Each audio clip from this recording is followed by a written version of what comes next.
Hi there, this is Bianca Lopez, and this is Be in the Know Show, brought to you by OWI and Tail, and I'm at Know Identity Conference in Vegas with Greg. Greg, welcome. Thanks for having me. Greg, tell me, you have wear many hats. Tell me the story about how Greg became from a historian to what you're doing today. The human. Tell me the human story. Where'd you grow up?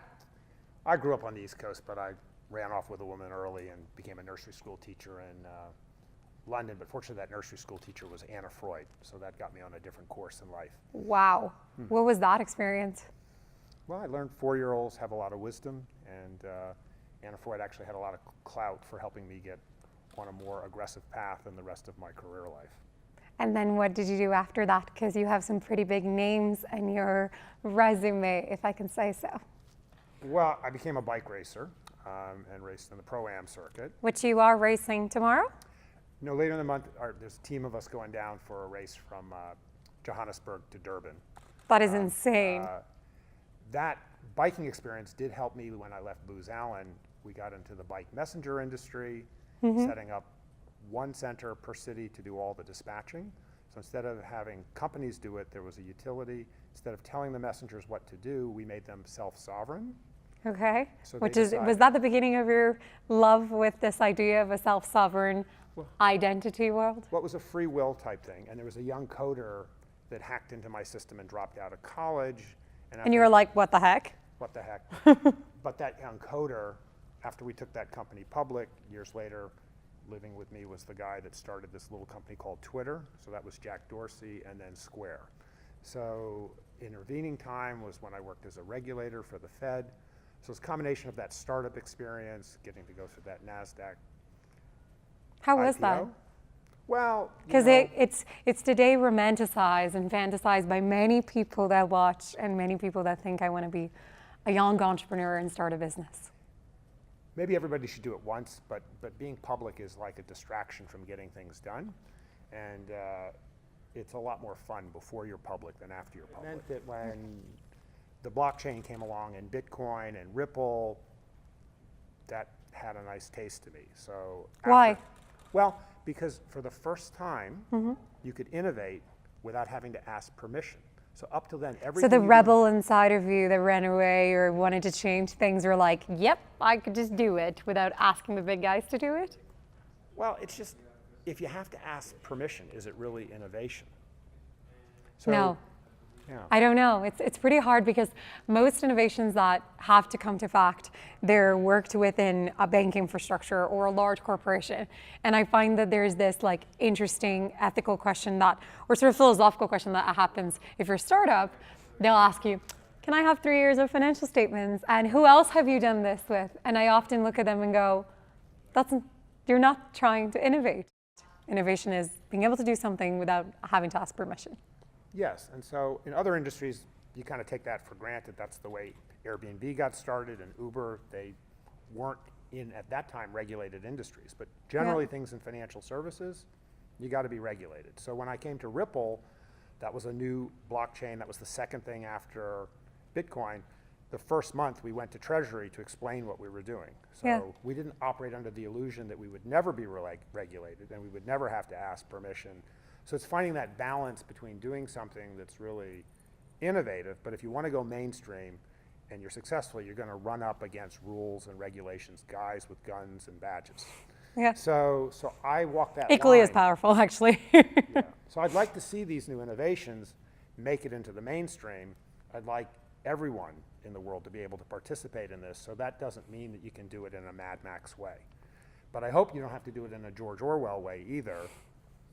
And now I'm more aware of maybe not in a Facebook way. So that's been the big passion, is finding a way that we can take these new innovations and make them for the people. And it's not because I'm like a hippie. You can probably tell I'm not a hippie. No, doesn't strike me. Ripple, the Fed, historian, not a hippie.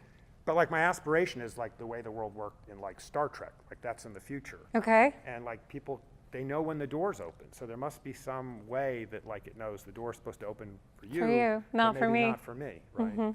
And so they left out that episode of how to do that. So I believe the responsibility is to figure out how to get the identity solution figured out so you can do all these things without huge amounts of fraud or fake news or all the other downsides of having a system that's bottom up that might be an attack vector for bad guys. During our panel, we talked about the fact that being a bad guy is actually quite economically appealing, and we continue to make it more so. Where do you think we need to be as a society to ever get to a self-sovereign world? Like, I firmly believe, talk about it all the time, my identity, my rules, my data, I should be able to control it the same way I can decide to hang out with you and I can decide to not. Right. Share with you some stories or not. Why is the world so upside down? And where do you think, like, give us some hope or some idea of how do you think that's going to be? Well, I mean, we have the example of the internet. I mean, the internet is kind of, there's no central governing authority for the internet. And so we need to look for models that have been successful. So the internet happened. History repeats itself. Sorry? History repeats itself. Every so often, you know, but blockchain came along, and that's interesting, but blockchain is really just a pure technology, just like TCP, IP was just a technology. Different way of storing databases. It wasn't until we had something like the World Wide Web that it became usable by like you and me and businesses, and we need that shift for identity. But I think what we're saying is that you could have protocols that move that forward, just like in the old days, the technology for like networks was like CompuServe and AOL, and this protocol came along called the World Wide Web, and originally that was a lot smaller than like AOL and CompuServe, but now we know what has happened with history. And so we're going to need a shift like that for identity, because if it remains on a model like it does today, where like it's monolithic, linear, not interoperable, and everybody is talking about their point solution. So if you want Facebook and Twitter to be the arbitrators of identity, then keep going. Then keep going, and you're going to get an AOL and CompuServe-like solution, and that is what you might call a local optimum. And it'd be one thing if we were just dealing with like money being stolen, which is bad enough, but now we're dealing with like elections and basically our confidence and trust in the whole system. So I'm hoping there's an alternative to like the model that China has, or the model of sort of crypto anarchy, or maybe the Facebook model, but we're going to have to build that model. But it can't be like a hippie model. It's got to be something that's really practical. And backed up by good cryptography and standards. And compliant, and, you know, and a risk-based model. It has to be something that can go mainstream. You're the CEO of a company called Global ID. I am, but you know, it's just a title. I know, titles mean nothing. They're attestations. They're a credential that you could either give yourself or be given. Very simple premise. Okay. It's that currently right now when we go out and get attested to, we get attested at company A or company B. B. That's right. But the idea here is if you had something to attach your attestations to, that you control a certain phone number or a bank account or a government ID, why not attach that to a name, just like we attached for everything on the World Wide Web, all the sites, to a name as well. So you're rebuilding identity on a DNS premise. It's a DNS premise. So it's attached to your phone. It's the phone is an attestation of that name. You can have as many names as you want, but no two people can have the same name. And if somebody steals your phone or some other token of your identity, other names in your contact list, they can let you reassemble your identity on another device. You don't have to rely on a central authority.